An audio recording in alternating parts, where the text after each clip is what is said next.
ہماری دعاؤں کے قبول نہ ہونے کی 3 بڑی وجوہات ہیں۔ پہلی وجہ کہ دعاؤں کی قبولیت میں جو رکاوٹ بنتی ہے وہ ہماری جلد بازی ہے، کہ جب ہم اللہ رب العزت سے دعا مانگتے ہیں تو ہم جلد بازی کرتے ہیں۔ ہم یہ چاہتے ہیں کہ آج اگر صبح دعا مانگی ہے تو وہ شام سے پہلے قبول ہو جائے، شام کو دعا مانگی ہے تو وہ صبح سے پہلے قبول ہو جائے۔ تو یہ جو دعاؤں کی قبولیت میں جلد بازی کی ہم امید لگائے بیٹھے ہوتے ہیں، تو یہ جلد بازی ہماری دعاؤں کی قبولیت میں رکاوٹ بنتی ہے۔ تو اس لیے ہمیں چاہیے کہ ہم دعا میں جلد بازی نہ کیا کریں، بلکہ اللہ رب العزت سے مانگیں، 1 مرتبہ مانگیں، 2 مرتبہ مانگیں، 3 مرتبہ مانگیں اور مانگتے ہی رہیں۔ اللہ رب العزت یہ دیکھنا چاہتے ہیں کہ یہ میرا بندہ کتنا پکا ہے، یہ کتنی بار میرے در پہ آتا ہے، کہیں یہ میرے در کو چھوڑ کر کہیں اور تو نہیں جاتا ہے۔ اللہ رب العزت بندے کو دیکھنا چاہتے ہیں کہ یہ میرا کچا بندہ ہے یا پکا بندہ ہے۔ پکا بندہ وہ ہوتا ہے کہ جو ہر وقت اللہ سے ہی مانگتا ہے اور مانگتا ہی رہتا ہے، کبھی بھی اللہ کے در کو چھوڑ کر نہیں جاتا ہے۔ مل جائے تو پھر بھی اسی در پہ آتا ہے، نہ ملے تو پھر بھی اسی در پہ آتا ہے۔ یہ اللہ کا پکا بندہ ہوتا ہے۔ اور کچا بندہ وہ ہوتا ہے کہ جو 1 مرتبہ مانگتا ہے، 2 مرتبہ مانگتا ہے، 3 مرتبہ مانگتا ہے، نہیں ملتا تو مانگنا ہی چھوڑ دیتا ہے۔ ایک روایت کے اندر بھی آتا ہے کہ اللہ رب العزت اس وقت بندے کی دعاؤں کو قبول کرتے ہیں کہ جب تک بندہ جلد بازی نہ کرے۔ تو ہم یہ جلد بازی چھوڑ دیں، اور بھلا جلد بازی تو وہ بندہ کرے کہ جس کے پاس اللہ کے در کے سوا کوئی اور در بھی تو ہو۔ جب اللہ کے در کے سوا اور کوئی در ہے ہی نہیں ہے تو پھر ہمیں جلد بازی کس بات کی ہے؟ اس در کو چھوڑ کر جائیں گے بھی تو کہاں جائیں گے؟ ملے پھر بھی اسی در پہ آنا ہے، نہ ملے پھر بھی اسی در پہ آنا ہے۔ ایک اللہ والے وہ ہر سال حج پہ جایا کرتے تھے۔ ایک مرتبہ اپنے خادم کو بھی ساتھ لے کر گئے۔ اللہ رب العزت کو وہاں پکارتے ہوئے کہہ رہے تھے، لبیک اللہم لبیک۔ غیب سے آواز آئی، لا لبیک لک، لا لبیک لک، کہ تیری حاضری قبول نہیں، تیری حاضری قبول نہیں۔ وہ اللہ والے پھر اللہ کو پکارتے، اللہم لبیک، اللہم لبیک، اللہ میں حاضر ہوں، اللہ میں حاضر ہوں۔ غیب سے پھر آواز آتی، لا لبیک لک، لا لبیک لک، کہ تیری حاضری قبول نہیں ہے۔ اللہ رب العزت نے اپنی قدرت سے اس اللہ والے کے خادم کو بھی یہ آواز سنا دی، لیکن وہ خادم دیکھ رہا تھا کہ میرا مالک بار بار اللہ کو پکار رہا ہے، جبکہ غیب سے لا لبیک کی صدائیں آ رہی ہیں، یہ پھر بھی بار بار پکار رہے ہیں۔ تو اس خادم نے کہا کہ حضرت، جب آپ کی یہاں حاضری قبول ہوتی ہی نہیں ہے تو پھر آپ یہاں آتے کیوں ہو؟ تو وہ اللہ والے کہنے لگے کہ میاں تم نے تو آج پہلی دفعہ یہ جملہ سنا ہے، میں تو گزشتہ 30 سالوں سے یہاں پر آ رہا ہوں، اور ہر سال مجھے تو یہی آواز آتی ہے، لا لبیک لک، لا لبیک لک۔ تو پھر اس خادم نے کہا کہ حضرت جب حاضری قبول ہوتی ہی نہیں ہے تو پھر آتے کیوں ہو؟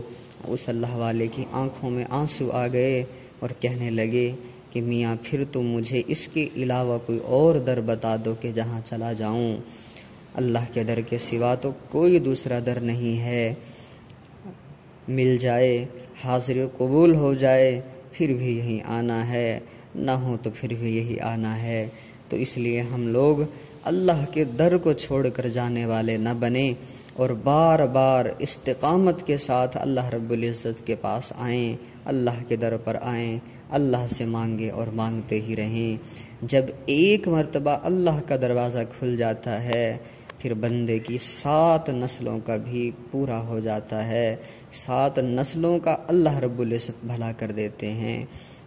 اس لیے ہم جلد بازی نہ کیا کریں اور استقامت کے ساتھ اللہ رب العزت سے مانگتے رہیں۔ تو یہ دعاؤں کی قبولیت میں پہلی رکاوٹ ہے کہ ہماری جلد بازی، ہم جلد بازی نہ کیا کریں۔ دعاؤں کی قبولیت میں دوسری جو بڑی رکاوٹ ہے وہ ہمارا ڈاواں ڈول یقین ہوتا ہے کہ ہم دعا تو اللہ سے مانگ رہے ہوتے ہیں، لیکن دعا مانگتے ہوئے بھی ہمارا قبولیت پر یقین نہیں ہوتا ہے۔ ہم کہہ رہے ہوتے ہیں، ہمارے دل و دماغ میں یہ بات چل رہی ہوتی ہے، میں تو بڑا گناہ گار ہوں، میں تو نماز بھی نہیں پڑھتا، میں تو فلاں گناہ بھی کرتا ہوں، فلاں گناہ بھی کرتا ہوں، تو میری دعا تو قبول نہیں ہوگی۔ تو یہ جو ہمارا ڈاواں ڈول یقین ہوتا ہے یہ ہماری دعاؤں کی قبولیت میں رکاوٹ ہوتا ہے۔ حدیث قدسی کے اندر آتا ہے، اللہ رب العزت نے فرمایا کہ میں بندے کے گمان کے ساتھ معاملہ کرتا ہوں۔ اگر بندے کا یہ گمان ہوگا کہ اللہ میری دعا کو قبول نہیں کریں گے تو اللہ قبول نہیں کریں گے، اور اگر بندہ یہ یقین رکھے کہ اللہ میری دعا کو قبول کریں گے تو اللہ رب العزت ضرور قبول کرتے ہیں۔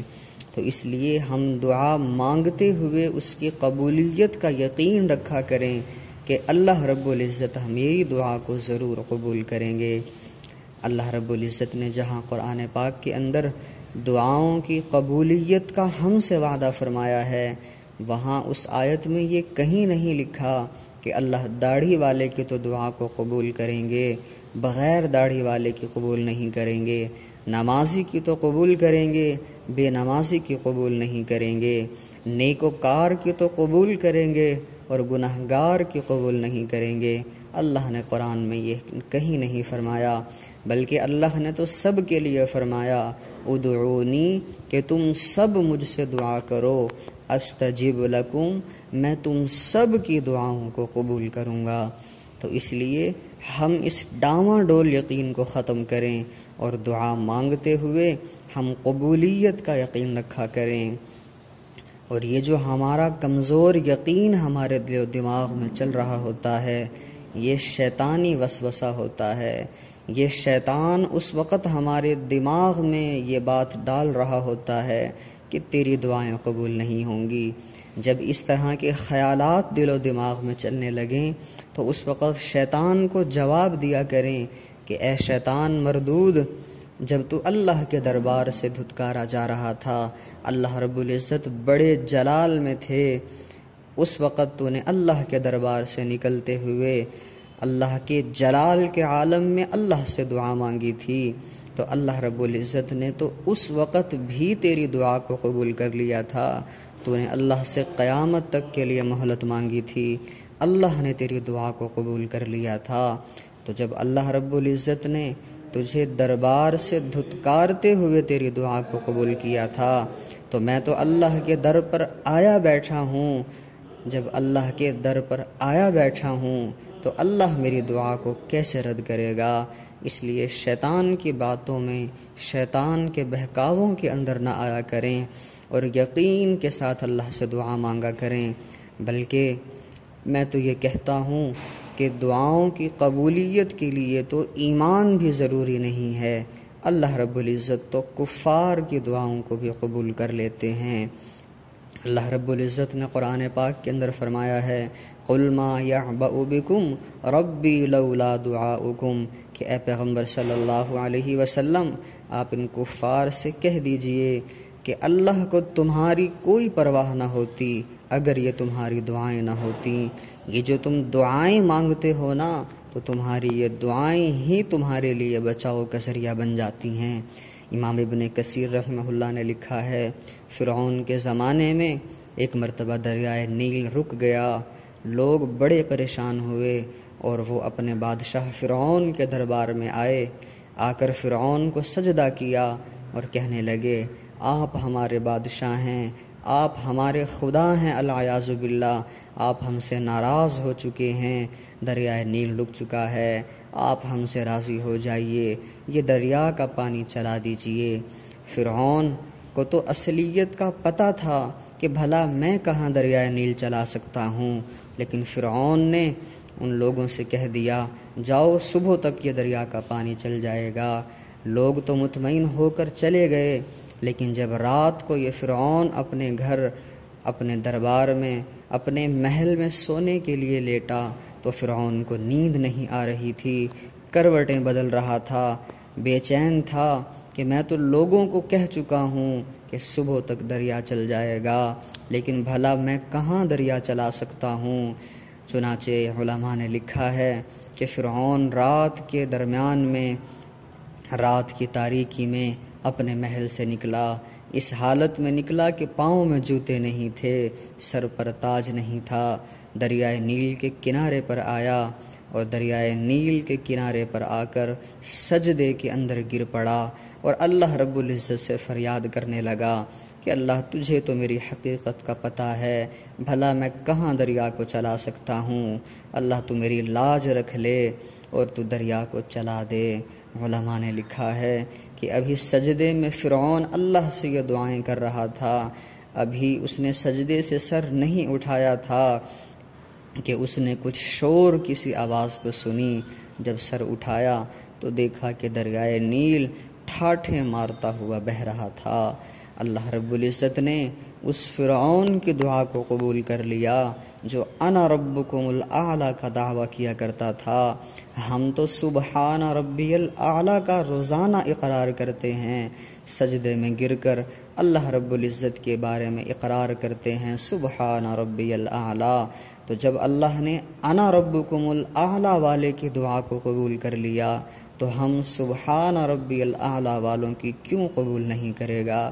اس لیے ہم دعا مانگتے ہوئے قبولیت کا یقین رکھا کریں تو اللہ رب العزت ہماری دعا کو ضرور قبول کیا کریں گے۔